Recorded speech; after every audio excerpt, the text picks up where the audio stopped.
Hello out there, happy new month and happy Workers' Day to you out there. Welcome to the newspaper review here on TAF TV, where we get to discuss with members of the street. We get to discuss these headlines making rounds on the papers. My name is Obed Jerry, your host for today, and you out there can also be a part of this show. Please subscribe to our channel. If you are yet to subscribe, turn on your notification button, connect with us across all our social media platforms. And when we discuss words like this here, and you have any counter opinion, or you have anything to add to it, please slide to our comment section and drop your comments. Well, before we discuss with people on the street, let's look into these newspapers. These three newspapers here. Let's see what the stories look like. All right, first we'll be looking at the Nation's newspaper. Today being 1st May, Wednesday 2024, we could see at the Nations, it says Nigeria's VAT collection lowest in Africa, says Abbas. Sub-story under that reads, President unlocks $10 billion oil gas investment. Details of this story is found on page 3. EFCC to arraign Emefiele 15th May on 3-count amended charges. Again, details is found on page 2. Federal government opens Port Harcourt's Aba Railway to passengers. A very nice one. Details is found on page 5. PDP sets up Imo caretaker committee. Details is found on page 5. Here it says Uzodinma keeps land portfolio. Details is found also on page 5 of the Nation's newspaper. The main story here reads, expedites action on East-West Road. South-South governors tell federal government. Sub-story under that reads, urge military to allow villagers return home aftermath of Army 17 killing. Details is found on page 4. Public servants, military, police, others get 35% pay increase. Sub-story under that reads, workers get federal government's May Day gift. Labour to demand quick action on minimum wage. Details is found on page 4. And lastly, it says, court fixes May 9 for adoption of final addresses in suits against DSS. Ajib. Details is found on page 5. And that's all we'll be taking on the Nation's newspaper. And moving on, we'll be looking at the Punch newspaper. We see here it says, Interpol pursues extradition of Binance chief from Kenya. Details is found on page 20. Naira rebounds as dollar supply hits $7 billion in 2 months. Details is found on page 31. Federal government raises salaries of military, police, others. Details is found on page 29 also. The main story here reads, Workers' Day. Labour laments rising food prices, fuel crisis. Sub-story under that reads, Reps, NLC, NBA, students reject electricity tariff hike, lament rising inflation. Details of this story is found on page 2 and 7 of the Punch newspaper. Tackle power transmission crisis. South-South governors tell federal government. Details is found on page 7. Federal government offers free ride as Port Harcourt Aba train service resumes. Details is found on page 32. Suspension of Pro-Fubara rep splits Rivers PDP ward. Details is found on page 30. And lastly says Dangote refinery gets valid operating license soon, says federal government. Details is found on page 31. And that's all we'll be taking on the Punch newspaper. And lastly for today, we'll be looking at the Daily Sun newspaper. We see it says Lagos Calabar Highway project will destroy $200 million investment, 100,000 jobs. OB wants. This is found on page 25. The main story here says Mayday agony. Sub-story that reads, workers suffer over fuel scarcity. Commuters stranded as commercial vehicles desert roads. Fare, food prices rise. Reps summon minister, asks NERC to suspend new electricity tariff. Kalu, Ingige, others hail workers. And lastly says federal government announces 35% salary increase. Details of the story is found on page 6 and 26 of the Daily Sun newspaper. Kanu continues detention, portends danger, says Ohaneze. Sub-story under that reads, IPOB leaders released with strengthens country unity, says youth leader. Details is found on page 28. Commotion at Senate over seats allocation. Sub-story under that reads, it wasn't over seats, says Chamber. Details is found on page 26. Insecurity. Northern governors bemoan spike of out-of-school children. Details is found on page 27. My administration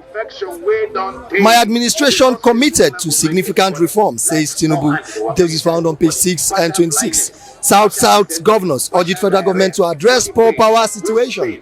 Details is found on page 26, and that's all we'll be taking on the Daily Sun newspaper. Now let's get to see the reactions of people on the streets. Let's get to hear what they have to say as regards these headlines on the paper. Stay tuned. All right, good morning. Yeah, good morning. Welcome. It's good to have you here. Happy Thank you. New Month and happy Workers' Day to you. Same to you, bro. Thank you. All right, I would like your thoughts on this headline. One funny headline that it happened yesterday, that we could see that there was commotion in the Senate. The rumors had it that they were dragging for seats. They were dragging over seats, although Chambers is coming out to say that it's false. But you could see their commotion. They were rambling an argument about seats in the House of Assembly. What do you have to say about that? You know, it is quite funny that these are our leaders. These are persons we elected into powers. So it seems like a misplaced priority. Obviously, they are dragging over forgive me, I would say an ordinary sitting position, like not like a title. This is just an ordinary seat. Okay, I want to sit here, I want to sit here, and they are dragging. It tells a lot about their personal greed. I know. Like it actually shows a very thick question mark on their personality and the ability to actually contend with the people they are ruling. Yeah, it's like a misplaced priority, but they are coming to debunk it. But the evidences are there. We watched the videos, and let's just say they are dragging for seat. But is it necessary to drag for seat as at this time when we see what we are going through in Nigeria? Like you rightly said, this is misplaced priorities. Our government are always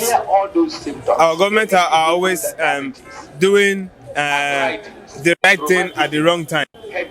Having to drag for Nigerian seats. Now, personally, I feel if you're adding value, you shouldn't be dragging. About where you you should not be bothered about where you're sitting, because I could still remember that from that video that went viral. There were mics on every on every seat. So why go around dragging for a particular seat when you have better things? See, Nigeria is on fire. We need leaders that can settle down and think. That if they cannot unite themselves, how would they start making laws that will actually heal positive fruit?